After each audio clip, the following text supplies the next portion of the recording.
The Share Pickers Weekend Podcast with Justin, Paddy, Peter and Steve. The content of this podcast is not intended as investment advice. It is for information purposes only. People in this podcast may hold positions in the stocks they talk about. Do not buy anything based solely on a tip or recommendation. Please do your own research.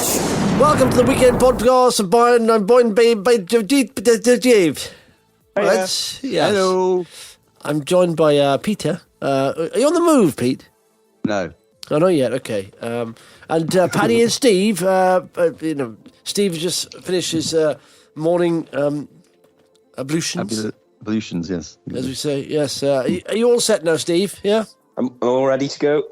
Can I say one thing, right? Do not get the new Mac update. It has ruined my computer. Literally all week. I can't open more than 2 or 3 apps saying, you are running out of application memory. How am I? I got like 100 gig free, man. I got 100 gig free on my disk, man. How am I running out of storage space for applications? If I got 100 gig free, I don't understand. Steve, can you bring the spotlight on this? I can't comment on that, but I'd also highly not recommend updating to the new Adobe Creative Cloud either. Oh, really? Yeah, apparently massively Fraught problematic with bugs. Yeah. Why don't they test these things before they release them? Yeah, exactly. This weekend podcast, we rehearsed this about 3-4 times before it come to air, and we're not paid for this. This guy's paid to do Adobe and Apple, and they get it wrong. I don't understand. Get professional guys, you know. Because Go on. You guess what? This wasn't the script. Send Bill Gates a note. Send him an email. I'm sure he'll sort it. Yeah. Bill at Bill Gates. It's just Bill at Microsoft.com. I assume. Gates at apple.com. And he'll come straight back to you and say, you need to speak to Tim Cook. Yeah, it's Tim at apple.com. That's easy to guess those names, isn't it? Looking for CEO emails. Right, I'm going to make a massive complaint. Tim at apple.com. That makes sense. Yeah, no, that's good. You email Bill and he comes up, I'm looping in Tim from Apple here. Yeah. You mentioned getting in a conversation about Bill and Tim. You just write that name and you write Bill at Microsoft.com. And then he brings Tim in, and you are having an email conversation with Tim and Bill. Yeah. Oh, God. Here's Tim CC'd. Yeah, we didn't know that, Justin. We didn't know there's a problem with the new iOS. Well, look into that. What problems are you having? What's just slowing everything down, Tim? Oh, we didn't know that. Okay, all right. What's this one called? Monterey. Monterey. That's what Tim says. Yeah. What's the one called? Yes. I don't pay much attention to the day-to-day stuff. You know, I'm more a stage man, a presentation man. You know, I get on stage. I got from Frank's. I'm just rehearsing for that most of the time. For the next update. He's leaving, isn't he? Or has he left? About time. About time, right? Okay. Tim, sort this out before you leave, fellas. Yeah. It's a heck of a mess.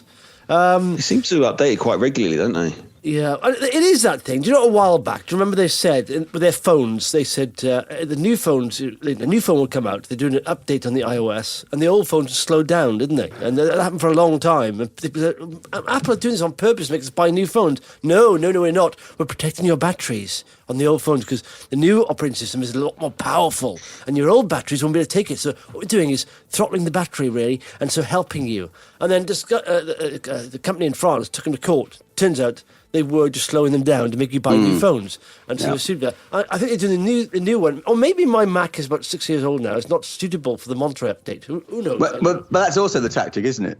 Yeah. They make the hardware obsolete. Obsolete, yeah. Inbuilt obsolescence. So, absolutely. Yeah. Well, mind you, Microsoft have done that though, because the new Windows 11, pretty much most computers are not compatible. Any computer was built before 2017. That's genius. No, honestly, any computer built before 2017 will not be compatible with Windows 11. So I've got a really high spec PC for my video editing, and it's not compatible. And I was like, but it's more than capable of Anyway, It'd be good if it did an update, and even the most recent computers sold are not compatible. Only the new ones they're selling, and they're double the price. No, you have to update to it. But when I do update, it doesn't work. No, I know that. Yes, but you have to update. Oh, okay. Yeah. But that's really going to hit the high-end computer market, because people buy these really high-end computers like myself. Steve is on the high end. Steve's a high-end guy. High-end computer. Yeah. Steve loves nothing. Steve loves more than the high end on a weekend. He's a big high-ender. He loves it. He doesn't want a low end. Because, he went for a stage of lots of low end, but then when you found high end, Yeah, There was no turning back. High end. I don't know why I bother sometimes. Don't know why I bother. Steve's a high end user. That's all he does. He uses high ends. He's got a reputation in Cardiff as the guy who loves high end. Oh, that's the guy who uses a lot of high ends there. Yeah. He walks on the street. Yeah, he walks on the street. Oh, that's the guy over there. He's a high end user, is he? Yes. Yeah. He's also a homeowner. He's a Good to homeowner. chat with you boys as well, guys. Yeah. He's a homeowner and he's a high ender. Yeah. On your street, they're all talking about you, Steve. Yeah, can we come around and see your high end? Yeah. I heard you're one of the best high end users around. Can we check out your high end system? So that's good. But the most important. Can we rinse that anymore? Yeah, no. Yeah, we're done there. Yeah. But I think the most important thing to know this week is who's Paddy's new squeeze? Who's your lover, Pad? I'm not sure that's one for the podcast, guys. Is it Carol Vorderman? Well, I mean, she's looking great for her age, isn't she? She's like 72 years old. Do you know what, Carol Vorderman? She's always posing in a sexy, suggestive way. Why is she doing that? Carol, at your age, dear. Get some slippers on. Do that. Like, she can do what she likes, but she looks great. She's a lovely woman. Keep on showing it off. Steve, let's not go back to the high-end using. Yeah, I was going to say one of Steve's high-enders. Because you worked at BBC Radio Welsh, she's got a show on BBC Radio Welsh now, hasn't she? That's what happens to anyone who does quite well is Welsh. And then obviously their star fades a little bit in the future. They end up getting a job in BBC Radio Wales. Any connection with Welsh? If you've got if you lived here for half a year, or you're a grandfather that's born in Wales, you end up on BBC Radio Wales. So you're still a big name, but not a lot. You speak Wales on S4C. Like that's a absolute cash cow, isn't it? But Carol Vorderman, I mean, she's from North Wales. Steve, you met her then? Yeah, I went to a house party, didn't I? Got really drunk and then jumped in the hot tub fully clothed. You did? What? You were in a hot tub with Carol Vorderman? No, I've not heard this story. Yeah, it was about two years ago, I think it was. Yeah. Did she have one from Did she pick one from the bottom? Yeah, exactly. There we go. It was the Go Compare man, Win Evans' house party. Go compare Carol Vorderman, Steve Martin in the hot tub. See, he's a high-end user. Catherine Jenkins? Yeah. No, it was. Yeah, I don't think there was any more famous. There was a couple of local TV personalities. They're like the weather girls and the newsreaders. There's a Welsh party of Steve. Look at the hot tub. Carol Vorderman, go compare the guy, the drunk. Go compare in the hot tub. It's Carol. Oh, Steve, would you like one from the bottom, two from the top? Yes. Oh, I would like to. I got like super drunk because Win Evans is a big. Well, he likes a drink, and he's got a well-stocked house of drinks. And I went a bit overboard. And does he compare all his drinks? He does compare them. Yeah, right. Make sure he gets the best deal. I can't stand those adverts. I see it's a sign of bad luck if I have to watch one. I don't know why. It's turned into a bit of a superstition for me. If one comes on, I have to turn over the channel because I hate them so much. There was one very odd one where he explained that he was the guy singing "Go Compare." Did you see that? It's got very messy. Yeah. I thought, why do you want to do that? Yeah, well, they were doing that through lockdown because he couldn't obviously leave his house because that was actually filmed in his house. Oh, were you in the background? And I think it was self-filmed as well. Self-filmed. And Steve's in the background in the hot tub. I think your forte is, isn't it? Self-filmed. So, Pat, but I'm fascinated. You've been very secretive. Pat's been in a relationship for a while now. Steve and Pete, you're in secret relationships as well. Not together, not with each other. No, but are you in relationships we haven't known about? Yeah, we wouldn't tell them. So try and speak at the same time, boys. It's easy to understand it, though. Now, Steve. Pete. Go on, Steve. Before you, I insist. You go, Pete. You before go. You. No, you go. No, you go. Yeah, Peter, are you in a secret relationship? Yes, with Paddy. Oh, that makes sense because you're quite secretive. Paddy's quite secretive. Turns out, secretive is the word, guys. It's with each other. I don't think any of us are secretive. It's the fact we don't tell you on the podcast anymore because we've learned our lesson on that. No, Paddy doesn't tell us on the WhatsApp group. Who is it? He won't tell us. He went on holidays. No, I wouldn't tell Justin. Period.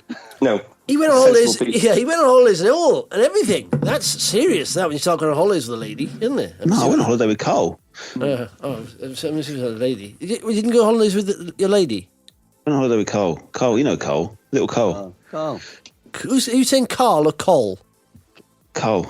Does it matter? Cole? As in killing someone? I don't understand what Cole, that means. He doesn't like sunbathing or swimming, so he's a perfect holiday partner. And you went to Tenerife or wherever? Yeah. No, yeah. We had a horrible time. Yeah. All right. I thought you went with your lady. You didn't go with your lady. No. What I love is Justin's just obsessed with our lives. It's like, just leave us alone. There you go. I'm okay. And Paddy we go to bed after 9. Things happen.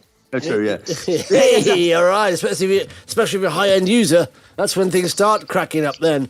Okay, do you see the FTSE, right? Back to stocks. I say back to, we haven't started yet. FTSE, right, hit a 20-month high 2 days ago. Yeah. And yet, what's happening to small cap stocks? Not a lot. It's very odd. It's very odd what's happening here. The markets are in two different areas. Like in America, S&P, NASDAQ doing very well just because of the big stocks in the FANGs, or they call them MANGs now, aren't they, because of metaverse. Do you think that's going to go big? They were talking about that on CNBC, metaverse, and everyone's going to be in the metaverse and that. So I thought, okay, maybe it's a hot trend. I don't know. Is it? I don't know.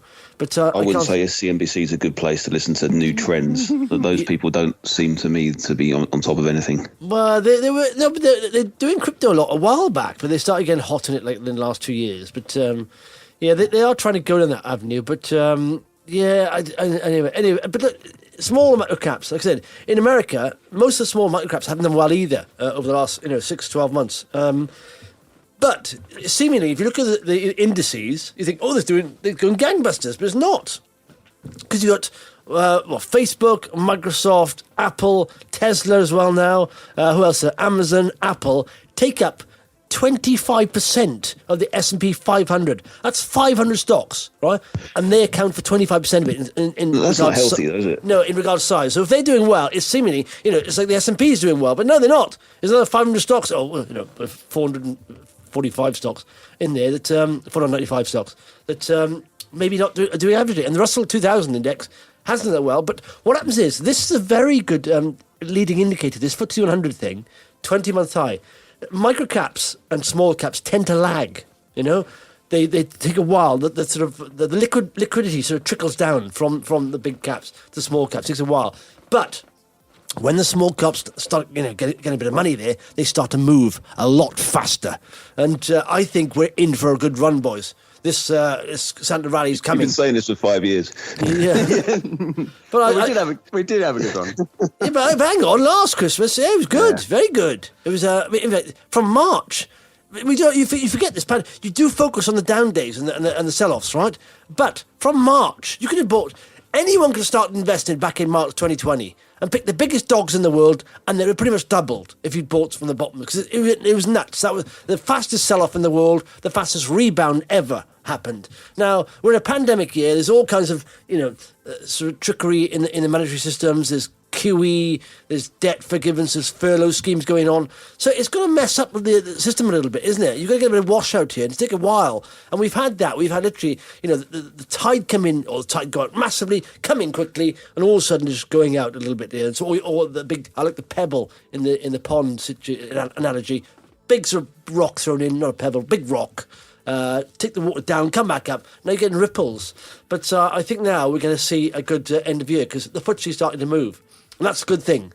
I mean, because money comes in at the top, big money. There's a lot of big money sitting on the sidelines, wondering. But if the FTSE starts to move, it'll start to come in, and that'll trickle down. It helps sentiment, doesn't it? Yeah. But also, there's money on the sidelines. Money will come in, and all at different levels. It's like that. Have you ever seen that GIF? There's what they call them, a champagne tower, where there's one champagne glass at the top, and you just start pouring into that, and they start trickling down to the rest. It takes a while, but there's more sort of, glass at the bottom. But couldn't you take a cynical view that perhaps money is going into FTSE rather than small caps, and that's why you're seeing that disparity? But generally, if you overlay, say, the S&P with the Russell 2000, which is small caps, or the FTSE with the AIM, you'll see that the AIM overshoots, the FTSE to the downside and upside, but also lags a bit. So the FTSE moves, then AIM moves, So it does tend to happen. That's the way it works. So I think we're going to have a good end of year, boys. So strap in, Santa's coming. Well, I hope so. Last year's Santa Rally, if I remember, was quite short, wasn't it? Or it sort of... traditionally... You know what the Santa Rally is, isn't it? Everything's at the end of the year, or in December. It's the final 5 days of the 5 days. Trading. Yeah. But it starts to get a bit frothy. I mean, was it last year it doubled on Ilika in a couple of days? It's pronounced IKEA. Yeah.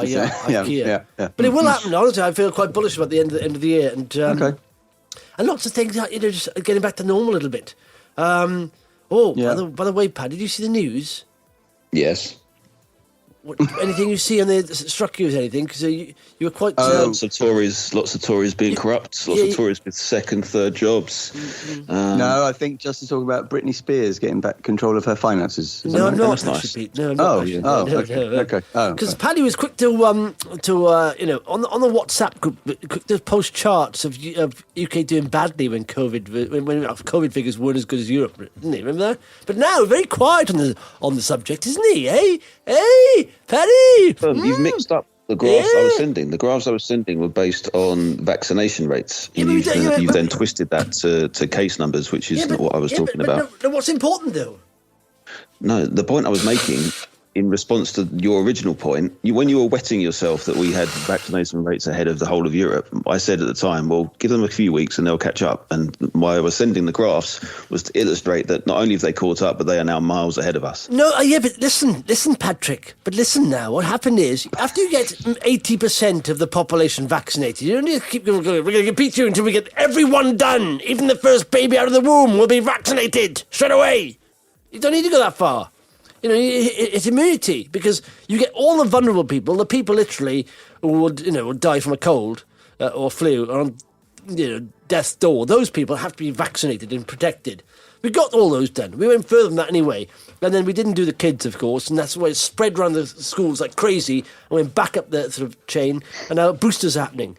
But have you seen that there's going to be restrictions in Europe? I think Netherlands have locked down, Germany, everywhere. It's all going up, but apart from the UK. They reckon there's a mixture. We could be at immunity point.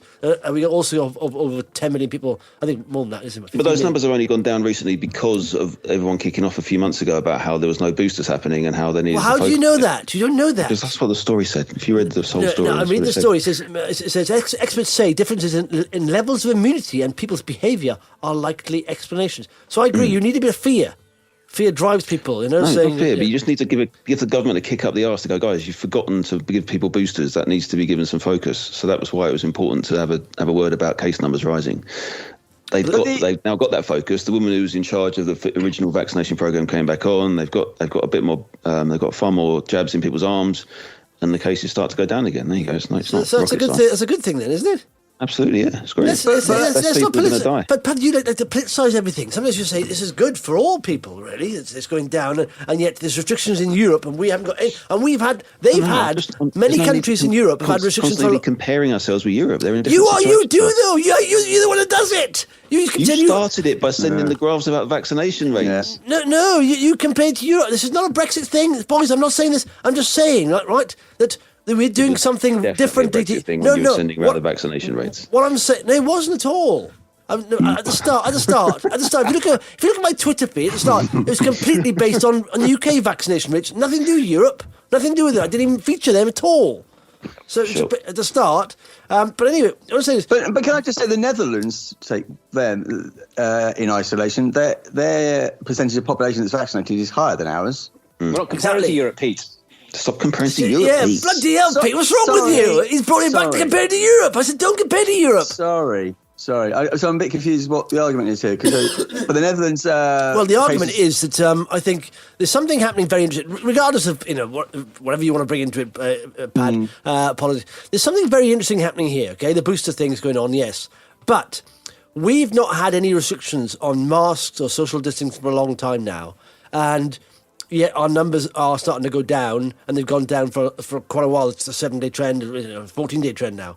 And what's happening? I think it is a bit of what they say is behavioural and immunity, but it's got to be some immunity, isn't it? Really, because in Europe they were still practising. This is not comparison. It is for the sake of trying to understand what's happening, because they were still doing social distancing. They weren't having big events. They were banning those, and you had to wear masks. So what's the difference? Because we've been quite lax on it. But you'd expect us to go through the roof, wouldn't you? But it hasn't. Do you remember that thing a few months ago where they were saying, actually, in combination with the vaccination rates being high, what we could actually really do with right now is having more people getting infected. They were looking at the school numbers and how many kids were getting infected, saying, you know what, this might not be the worst thing. So perhaps it's some of that. Perhaps lots of kids being infected over the last year or so. Yeah. Well, the case rate's going. Yeah, that was that. The case rate's. Yeah. Did you see that? The case rate's going up pretty much largely amongst kids. And in fact, in school with Fred, at his school. That's a school of 1,300 kids there. There was quite a few kids off with COVID. That's a big school. Yeah. And so there's quite a few kids off of that. And they said it has to get through that population. It doesn't affect them. They don't get ill from it generally. Most kids just don't even know they got it until they tested positive for it. But if you look at the test cases, our testing is way higher. I don't know how they do it than most of the rest of the year. I was looking on the figures yesterday. I thought, well, that explains why we got so many cases, surely. The more you test for, the more cases you have. Absolute numbers, yeah. I don't understand, though, the obsession with cases. Like, no, cases. I mean, now it's a positive thing. Yeah, right, exactly. It kind of is, isn't it? So it's deaths that's the ultimate number, and the strain on the NHS is the thing. Yeah. Otherwise, it's just something that, yes, it's another thing that could kill us, but it's, I still don't understand that, and a a lot of the media still just report cases. Well, no, that's it. The media love to say again. They've got to sell. Look beneath the surface a tiny bit. Just try and understand the story a little bit better. You need to give more context to those numbers. Yes. You can't just those numbers are being released by the government. Yep. Not in a sort of press release or in any sort of official way, just as part of their dashboard, in the way that lots of other numbers are released. But that's not the story. Like, you could say, 1,300 cars crashed last year that were painted white, therefore white cars are more dangerous. That's not the story. Like, you have to understand what that number means. There are a lot more white cars. We know that extremes work. They sell. Moderation doesn't. If you say, it's going quite good, that's all I say. If you say, the most deaths in 7 days, that will grab a bigger headline. Or the most cases we've had in 2 weeks, that will grab a bigger headline and get more clicks than anything else. And so it's not so much lazy journalism. It's just basically they're trying to drive traffic, aren't they? That's all they're trying to do. Well, in some ways, but also like we've all worked in newsrooms, and I think sometimes people forget that journalism has been cut to the bone in terms of numbers of people. Like these journalists are often straight out of university, certainly the ones working for local papers and for some of the websites. Like they may not have the education or been given the scope to add the context or the time that's taken to sort of understand the story a little bit more, to be able to write that extra paragraph that gives the context of the story. And so, they're going to just take that number, write a quick story on it, send it out, get it out on socials. If it performs well, they'll be told to do more of it. Like, sometimes there isn't a sinister motive to it. It's just lack of resources, unfortunately. And that's not a good state for any of our media to be in, but that's unfortunately where they are, a lot of them. Listen, here's a little quiz for you, okay? Oh, by the way, isn't naughty Elon, isn't he? Naughty boy Elon Musk, isn't he? Yeah. Paddy, don't like him, do you, Pad? I don't. Why don't I like him? Remind me why I don't like him. Well, he seems to be, let's put it this way, he put out a Twitter poll, right, didn't he? Saying there's a lot of talk about uncapitalized gains in America. There's lots of billionaires sitting on lots of stock, lots of Bitcoin, whatever. They're becoming rich because of that. Because Elon doesn't get paid a wage. He takes loans, basically, stacked against his stock, So, and of course, if Elon comes into a pub, most people who know him, probably not going to charge him, so the rich get richer. They basically don't have to pay for anything. Or you've got a hotel, they give him a room for free because sweet. So uncapitalized gains in America, there's a lot of talk about that, saying you should be taxed on gains if you're a billionaire, you've got billions. So he did this poll saying, okay, I've got a lot of stock in Tesla. Should I sell 10%? A lot of talk about uncapitalized gains. And, the majority of that poll, I think 53%, it's like 3 million people voted, said yes. And so he said, okay, I'm going to sell 10%. Tesla's dropped about 10, 12% over the last week or so since he announced that. He has been selling. He sold about 5 billion of stock. But he's got to sell $25 billion worth. And so, hang on a second. So that's a nuts. He should have done that at a poll. So people, dug a little deeper. Turns out he's got options expiring anyway in August that he has to sell. So he has to buy and sell. And he's got tax, and he's got debt and payments that he needs to make. So there's a backstory. And then also you find that these filings, SEC filings about selling, happened back in September. So we put that poll out there just messing around pretending, he'll be led by the ordinance, when in fact he'd already put the gears in motion to sell, and he was selling. And turns out, I don't know if it's true, someone said his brother had been selling as well previously. So you think, what the heck is going on? And I think when you are the richest guy in the world, and people will just say, hey, he's a genius, leave him alone, he's fine. And some people say you shouldn't even tax him because he's created so many jobs. And there's an argument for that. But is he, the way he's acting here, shouldn't he be given a clip around the ear from the SEC in America saying, you are manipulating the markets a bit. You shouldn't be doing this, What do you reckon? Or is it okay because he's a genius and we should give him a bit of slack? No, he shouldn't be one rule for one and one rule for all the rest of us. So, no, he should be slapped on for that. And it's market manipulation, isn't it? Of sorts. Yeah. Pad, what do you think? But also this argument that because he's rich, he shouldn't pay tax, or he doesn't earn a living, therefore he shouldn't pay tax. Like he's like a little bit woe by me. Like I don't take a wage, therefore I can't possibly pay tax. Just take a wage, dude. Just pay yourself the going rate for a CEO. Give yourself a bonus package that everyone else would get in your company, and then pay tax on it. That's all everyone's asking you to do. Yeah, just pay the taxes that you're supposed to pay. Yeah, it's really simple. I saw an argument though from someone, and it was I didn't agree with it, but it was a well constructed argument saying he's created more wealth and paid more tax indirectly via his employees than anyone in the government. It's the same rubbish that Amazon say when they say it. I know. But exactly, it should be the same rule. In fact, you talk about the same rule for Tory MPs as Labour MPs. If they're corrupt, they're corrupt. Kick them out. All of them. I don't care who they are. You have to make an example. When Amazon were attacked for not paying corporation tax, they were like, no, we pay lots of PAYE. And like, no, you don't pay the PAYE. Your staff are paying the PAYE. Yeah. You might do the transaction, but that's not you paying the tax. And those staff are working like hell in a warehouse trying to fill as many orders as possible, going home shaking. I can't cope with this. So and Jeff, you just there sitting in the bell end of a rocket, thinking, hey, all right, man, yeah. I can see the fragility of the Earth from space. I understand now why shouldn't be building rockets and burning fuel. And also the warehouse staff will be kicked out as soon as the robots are more efficient, and the robots can do that work anyway. So there's no loyalty there from Amazon. And they won't be doing PAYE, the robots. No. Right. I wonder if that'd be the case. No, you can't do that, can you? If you're going to, you can't, can you? No, you can't. No. Is that the same? Is that the same thing? How do you tax that then? If they're just making more and more profit, they automate everything. Exactly. This is what corporation tax is for. It depends if you're going to pay your robots, which you're not, clearly. I don't know.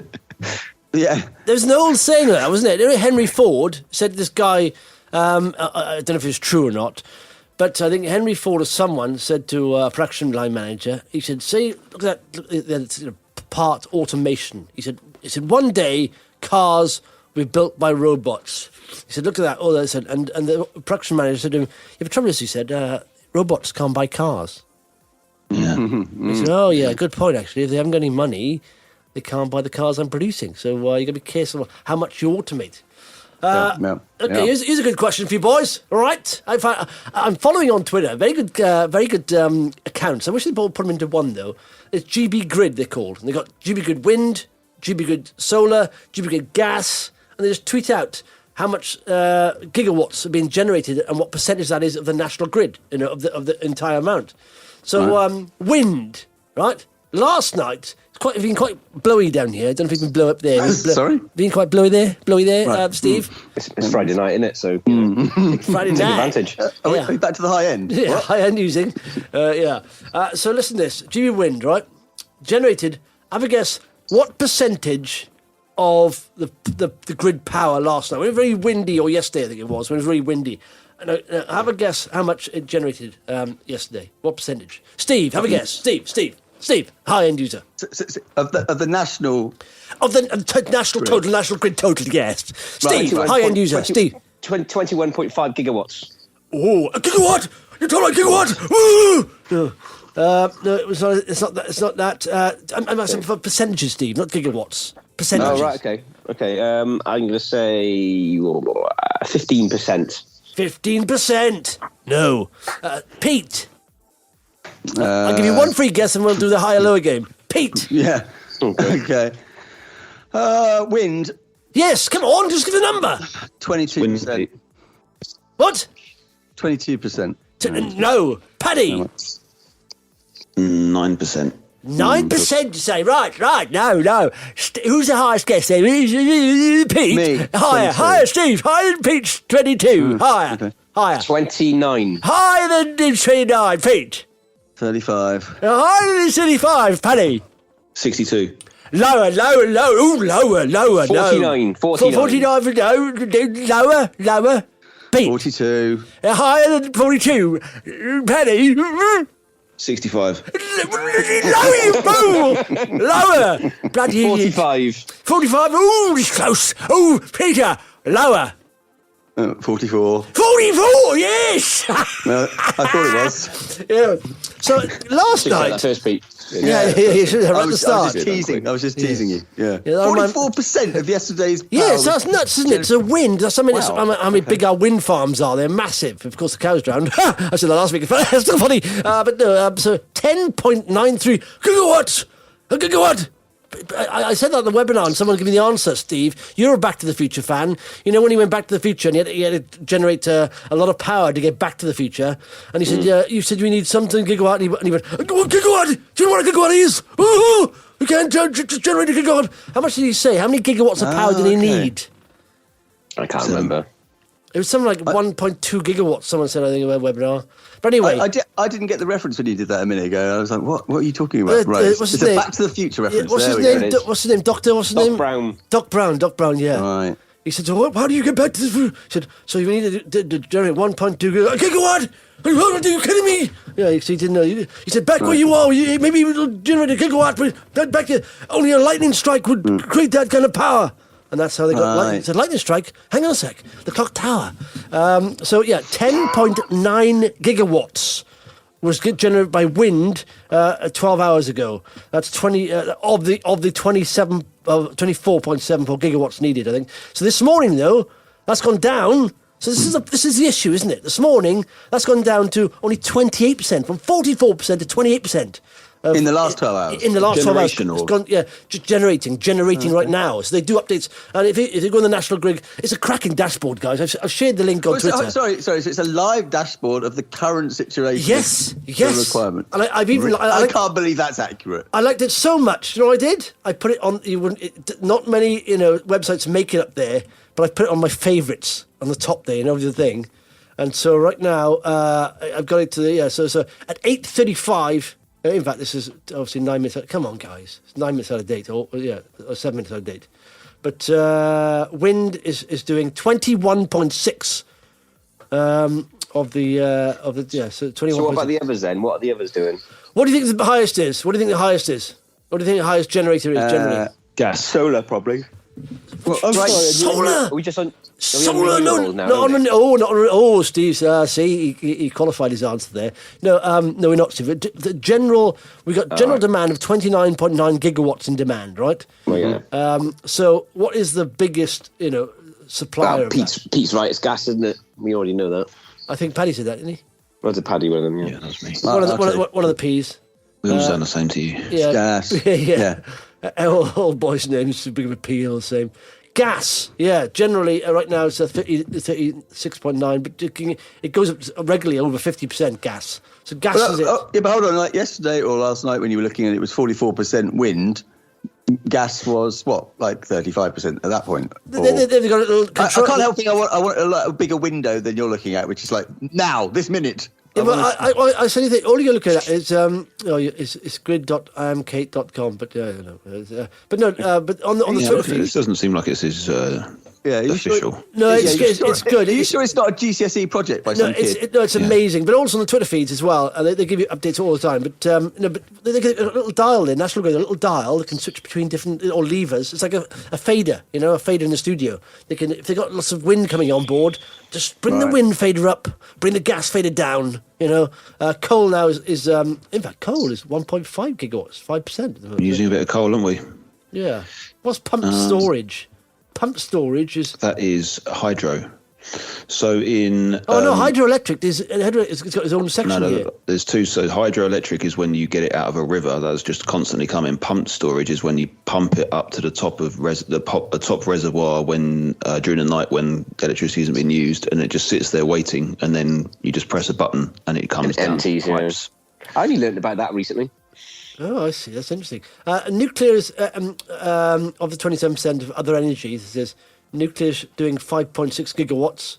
So the biomass 2.13. I thought biomass was renewable. Because someone said, if you look at renewables, there's 7 renewables. There's hydroelectric, there's wind, there's hydrogen, there's solar, and then there's biomass in there. But biomass is not. There's 2.3. But do you know what's not in there? Hydrogen. Green hydrogen.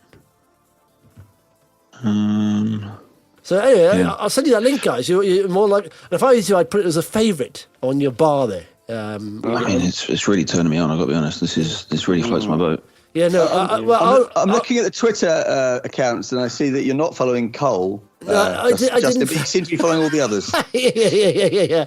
No, Cole, you're dirty. I feel dirty following Cole. I'm not supporting Cole, even the measure of how much power he's producing. Ever since she split up from Ashley, I've not followed her. Yeah. No, dirty. Do you just do that little you'll follow it for 5 or 10 minutes and then you'll quickly unfollow it before anyone sees? Yeah, I don't want to see. Check out following dirty Cole. Yeah. No. Open it in your private browser. Yeah. Hang on. See what we're revealing here, Steve. You got a private browser, have you? For his high-enders. Yeah, when I want to open the Cole browser, yeah. Well, use something else then. Anyway, okay, so high-end users need that. They need a private browser, just the high-end using community. The thing I find really interesting about this is it talks about how much we share energy between Ireland, France, the Netherlands, Belgium and Norway. So I guess when things are when we're not getting enough from our sources, we just suck some in from other countries, and who knows how they're generating theirs. Did you get that? Have you seen that? Are you on the link pad? Yeah. Oh, that's the live good status there. Yeah. Scroll down. It's got lots of different charts: past week, past month, past year. But there's Twitter feeds of these. I don't know if they're related, but I think they may be related. I don't know. Anyway, it's very interesting because of course all that will change. This is what I'm coming to. Sorry. The URL is grid.iamkate.com. It was created from. I did read. I did. I don't know. It's like a primary school thing, isn't it? Yeah, it really is. iamkate.com. Yeah, this site was created by Kate Rose Morley. Most data comes from the Balancing Mechanism report system. It's updated 5 minutes intervals. Solar data comes from Sheffield Solar. It's updated at half-hour intervals. So it's it could be Professor Kate. Justin, do you believe everything you see? Everything. Right. Everything I see. Okay. So we get a lot of power from Ireland, or not a lot. We get some power from Ireland. And they get their power by burning peat, so that's not particularly great. Peat? So you're right, Pete.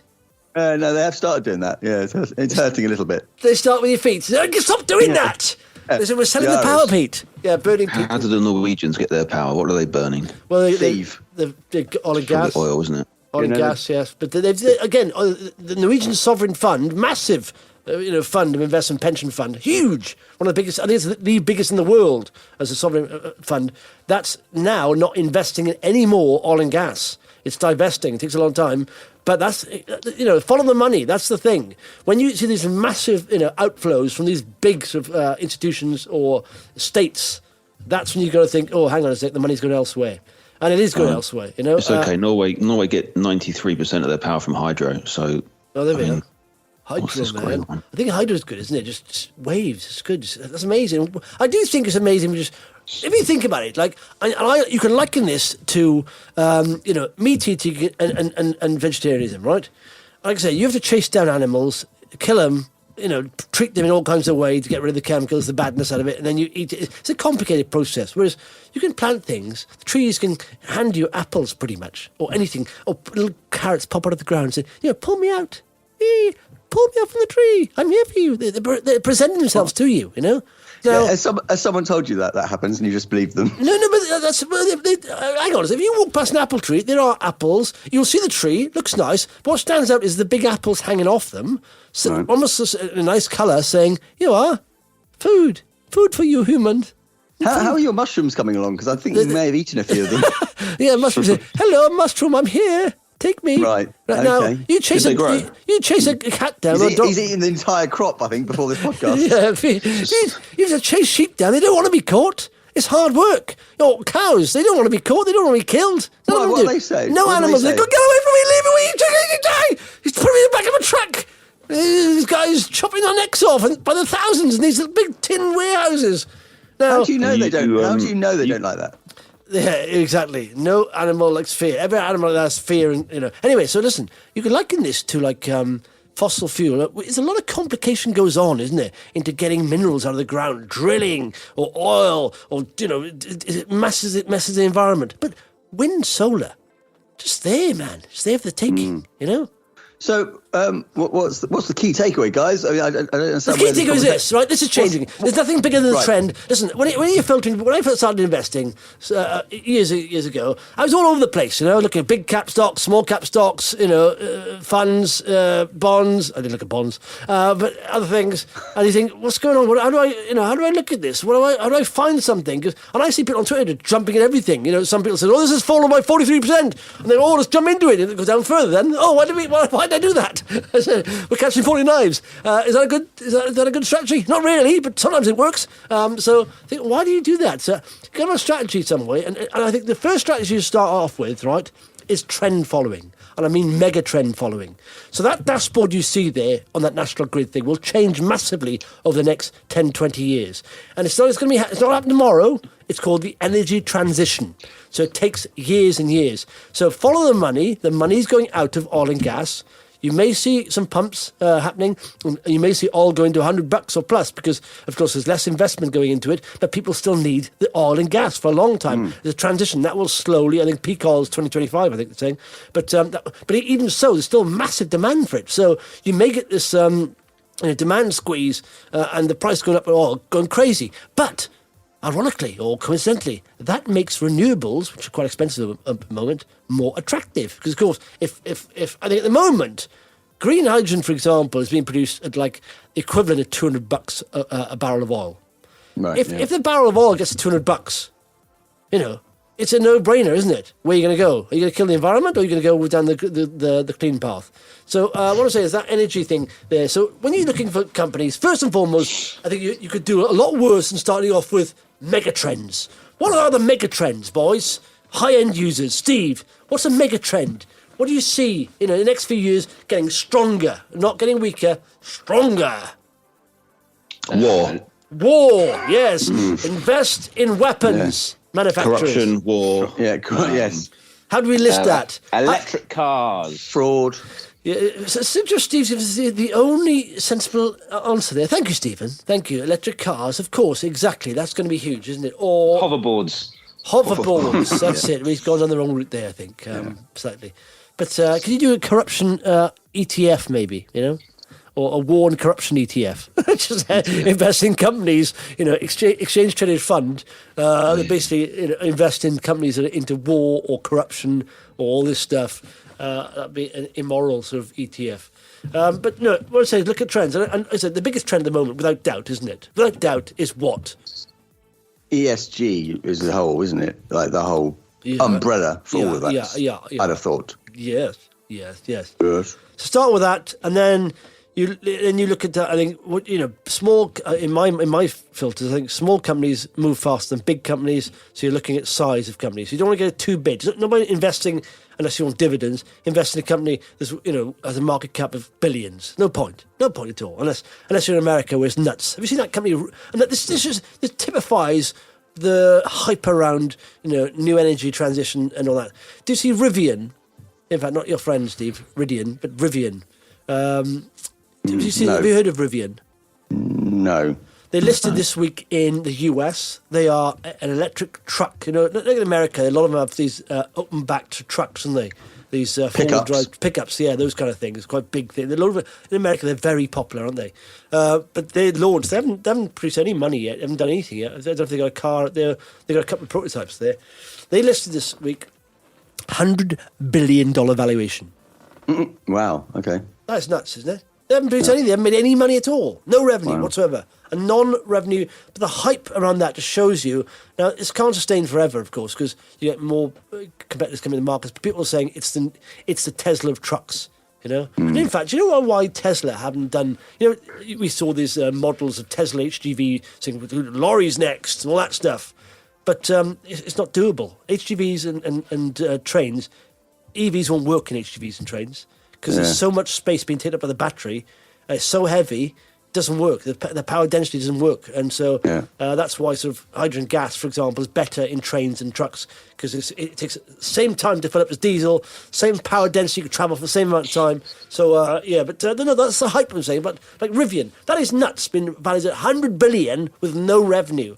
That just shows how do you put a price on the future. And I heard a very good thing from on CNBC. I didn't realise this. That batteries and alternative tech. Alternative electricity will become so efficient batteries that what you do was your battery will be a storage of energy. So you can, every evening, for example, you don't need to use a certain amount of energy. You can plug it into your house and it'll power your house. And if you've got too much, if you can sell it to the grid. I thought, what? That's phenomenal, isn't it? And I thought I didn't realise that. So people say that's why Tesla's price was priced, because they are at the forefront of this. It's not just about cars with electric batteries. It's about going beyond that and having them as sources of power. So hang on a minute. How do you charge your battery on your car? You're driving, powering it from your house. Driving like an alternator. Regenerative. Oh right, but. Well, they reckon that's going to create that much electric. I don't know how much. Basically, it's a lot of hype, isn't it? But what I'm saying is, we don't know how good technology becomes, but we know technology, enables technology, so it grows exponentially faster. So we never predicted, we can never predict how fast and how good it'll become. But there's a chance that there's a chance that we become excellent at generating energy. We can generate too much energy, so I don't know. Do you think that might be the case in the future? That, we won't have a national grid. It'll be a case of we'll be able to create our own energy in our house. Just like I'm doing right now. I can hear I can hear but my you need a national clicking. grid. But you need a national grid, don't you? Because you need the grid to, if you're going to supply it into the grid, for example. You'd have a big battery like strapped to the back of your house, wouldn't you? Yeah. You need the national grid so that I Am Kate can update her website. Yeah. Steve, if you are a high-end user of batteries and you are producing a massive efficient battery and you've got surplus energy, you can sell it to the grid. You can make money, so you can pay for your house, your mortgage, off the energy you produce. But if everyone's got these things, then who's going to want it? We'll sell energy abroad, developing countries cheap. Or whatever. So there's always a displacement. There's always a discrepancy. Sorry, back to the car company, Rivian then. Are they producing electric cars or hydrogen cars? Or lorries or vans? Trucks, like the four-wheel drive trucks, the ones over here. Yeah, but are they electric or hydrogen? Electric, yeah. But no, not big ones. The pickup trucks, the American pickup trucks, you see the, yeehaw! All those sort of rednecks drive, with guns in the back, those kind of things. Just with no back seats. They got those kind of things, yeah. So anyway, so that's a massive trend there. So I'm currently generating 181 watts of power from my solar panels. Is that a lot or not? 181 watts. Well, compared to 10.9 gigawatts from solar. So I wouldn't power your TV. No. How much? How much, Pad? It's quite grey here. 180 watts of power is coming off my solar panels. That's not bad for a grey day, like a non-sunny day, though, is it? I don't know, but we could maximum our plugs are like 240. No, it's not watts. It's volts. No, that's volts. Oh yeah. So just a kettle was probably, when you boil a kettle, that boils at about 1,500. Yeah, but they're very inefficient, aren't they? Kettles, very inefficient, aren't they? They got crazy. In fact, they did say to me, the in your house, the thing that's going to use the most power is your kettle, followed by your oven. So don't use your oven to boil your kettle, they said. Well, anything all right, well, make it a bit more then. So an average LED light bulb is about 8 watts. Oh, there we are. Pat, you just get rid of the kettle. Just completely fill your house with LED light bulbs. That's fine. It's cool. Heat water with my LED light bulbs. Yeah. Just put them in. Put the bulbs in the water. And in fact, put them in the bath as well. Sit in the bath. You warm your bath, electrocute yourself, and no more bills. Right. Perfect. Okay, lads. Okay. When it comes down to researching the boys, what you shouldn't do is over-research. That's the thing, I was thinking. Right. I mean, there's not a lot of. I don't think Steve's in any danger of that. Steve's in no danger of that. Yes, because you can do that. I saw, after our chat last week about axe throwing, people were worrying about thinking, "Oh, hang on a second, there's a problem with axe throwing in Boom Battle Pass." I mean, the more you look at it, you can get in a rabbit hole, can't you? If someone going mad, but then you think, "Hang on a second, let's step back a bit. Do B&Q have any problems with people and axes? Not very often. Yeah, but they don't sell beer. They don't sell beer there. They're also not encouraging you to throw them in the store. Yeah, but hang on, you're not in a cage though. But did you see? I assume you both listened to Richard Hartman's interview. Did you with me on the CEO of Escape Hunt and now XP Factory?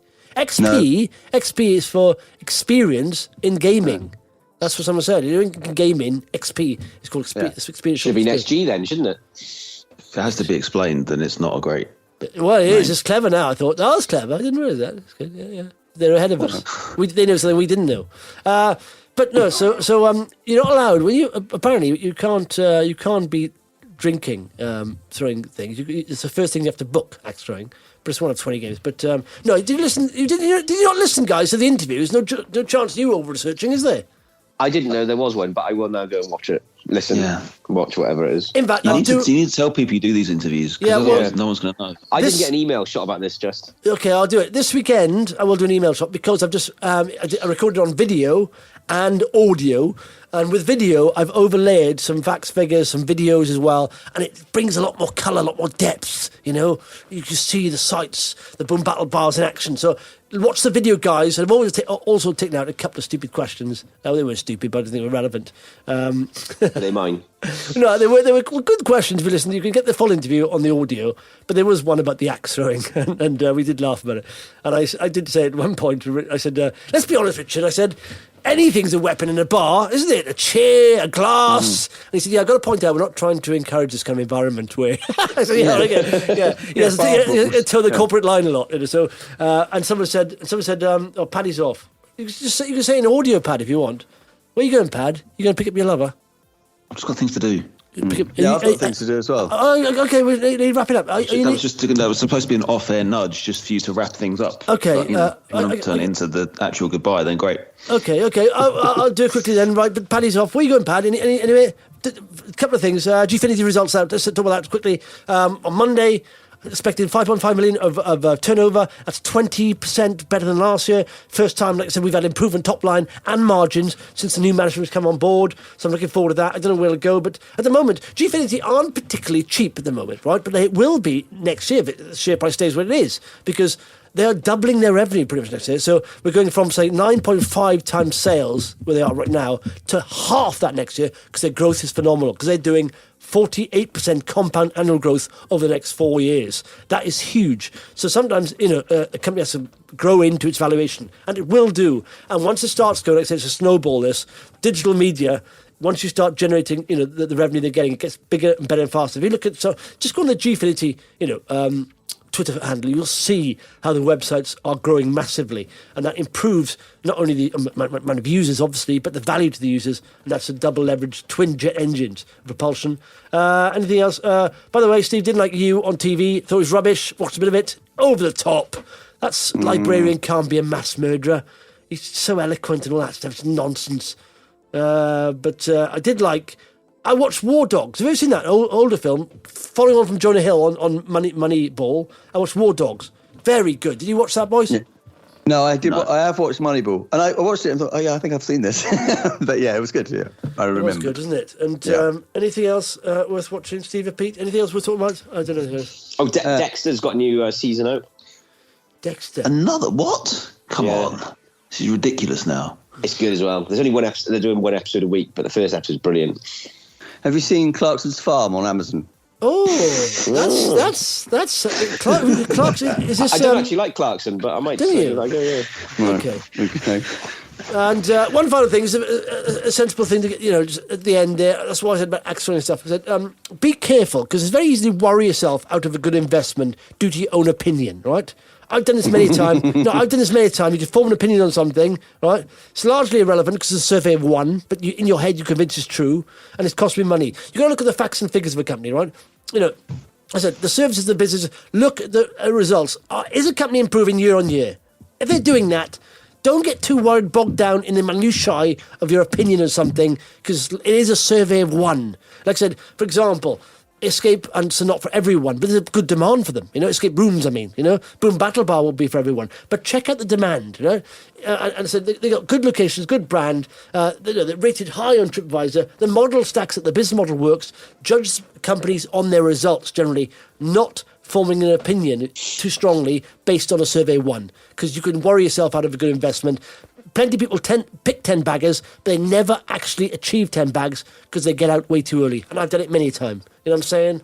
I did it with lots of companies. And I thought, oh, it's not going to work. Oh, this is the reason why it's not going to work. And I convinced myself to get out. And all of a sudden, it goes bananas. And, so does that make sense? Yeah, that's great. Thanks. It's good, yeah. Okay. Cheers. No, it's good. That's a good. We've taken 2.3% of our power from Norway at the moment, guys. Oh, man. 2.6% from the Netherlands. No, 2.9% now. Can we end the podcast on an app? We're sending power to Ireland. We're not going to find an app here somewhere. And we're Paddy's sending power to France. Amazing. That's normally the other way. I'll give you an up. C4XD up 40% in the last 2 weeks. Fun corner, guys. You're missing out. But how much you got in it? Quid? Couple of quid. Okay. And Paddy's girlfriend is just give us the name, Paddy. Is it, or is it a boy? It's Carl, is it? Don't give it a name. Don't give a name. Don't give any details. Okay, Paddy, is it a boy or girl? This is not for the podcast, guys. Is it a boy or girl? Or non-binary. You're investing your life in a lady. That's part of the investing thing, you know? No, it's not. It's just you're very, very nosy. Paddy, boy or girl? See you later, guys. I can't believe we're having that conversation. Right, bye. Okay, bye-bye. The Share Pickers Weekend Podcast with Justin, Paddy, Peter and Steve. The content of this podcast is not intended as investment advice. It is for information purposes only. People in this podcast may hold positions in the stocks they talk about. Do not buy anything based solely on a tip or recommendation. Please do your own research.